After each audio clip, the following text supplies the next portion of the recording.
aad baa u mahadsan tahay adiga iyo bahda Daljir Media dhammaan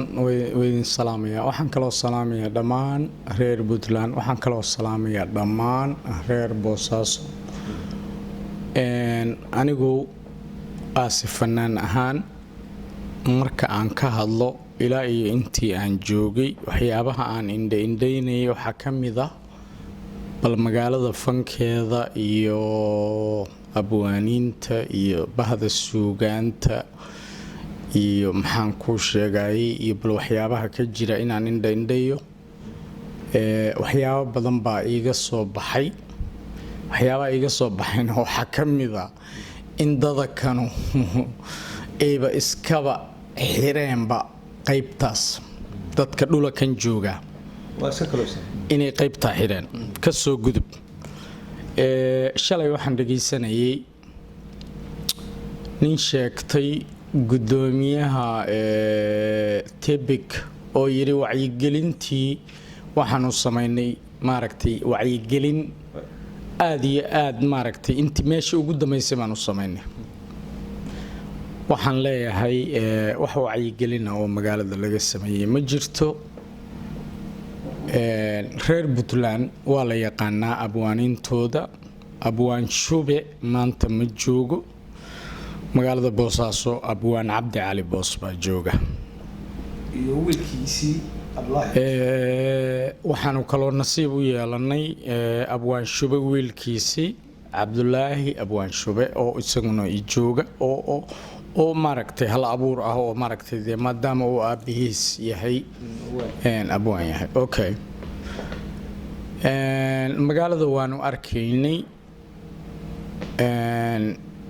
wax wacyigelina oo laga sameeyay ma jirto annaga nalama soo wargelin anigu waxaan diyaar u ahaa oo qalab u keenay oo maaragtay qalab music lagu tumo u keenay oo speaker u keenay oo wax walba u keenay computer u keenay in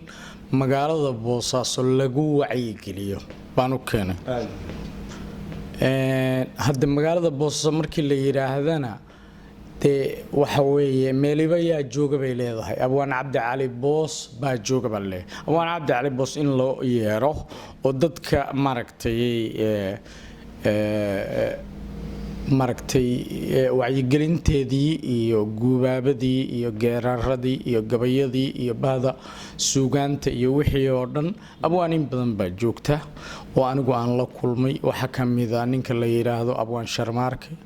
waxa kamid ah abwaan Cabdulaahi Shube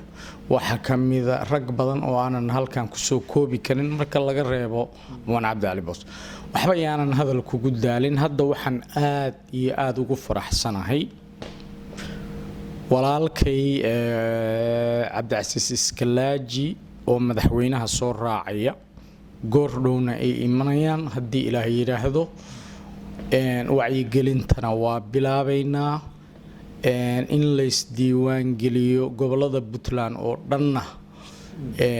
maaragtay waa ka hawlgeleynaa dalku xaq buu nagu leeyahay cid aan wax uga rabnaa ma jirto dawladaan wax uga rabnaana ma jirto wasiir baanaan wax uga rabin madaxweynanaan wax uga rabin maxaan ku sheegay cid kale aan wax uga rabin wixii dalku xaq noogu leeyahay soddon sano baanu North America ku maqnayn aniga iyo Iskalaaji ma fahanti hadduu walaalkay yimaado wixii maaragtay aanu ka tari karo waa ka taraynaa waxba yaanan hadal idinku daalin waxa aan aad iyo aad u salaamayaa reer Puntland waxaan aad iyo aad u salaamayaa reer Boosaaso haddana laba heesood oo walaalkay Cabdulaahi abwaan Shube uu sameeyay oo midna ay tahay dadweynow codkaaga ku door noqo midna ay tahay maxaan ku sheegay geedi caana leh oo waliba bilaabay ninka la yiraahdo Juxa wasiir Juxa labadaas heesood baa noo diyaara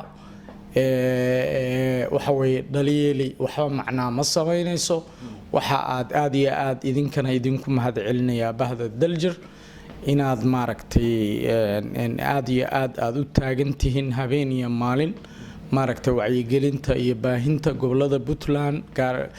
dhinac kastay noqoto Garowe Boosaaso Qardho maxaan ku sheegay Gaalkacyo Boosaaso marka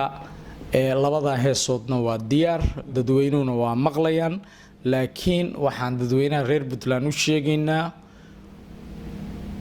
in aan wax wacyigelina Boosaaso laga sameyn madaxweynuhuna waa noo imanaya waana u sheegi doonaa haddii Allah waayo Boosaaso dadka diiwaan galiyay ilaa 60,000 baa lagu qiyaasay iyadoo in ka badan tahayba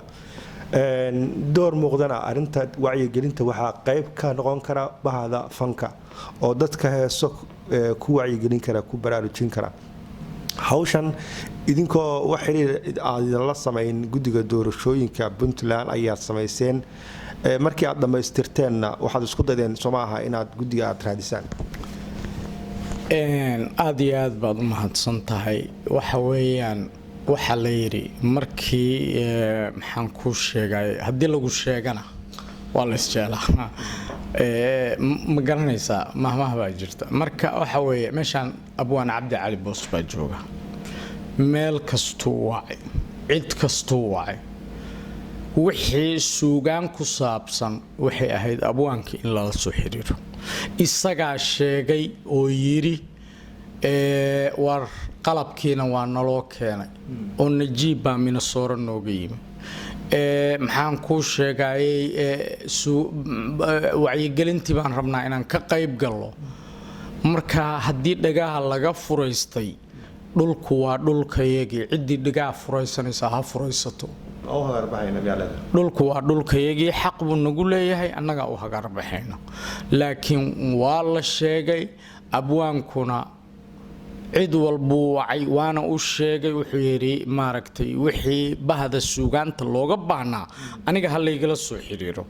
isagaana ku sheegayo hadda waad maqlaysaa ma fahanteen marka taa hadeer waxba ku daalimayno marka waxa weeyaan hadda iyo dan waxay tahay ilaahay madaxweynaha nabad ha inoogu keeno haddii la yiraahdo fanaankii weynaa oo walaalkay oo aan wada shaqayn jiray Minnesota oo iskalaajina ilaahay nabad ha inoogu keeno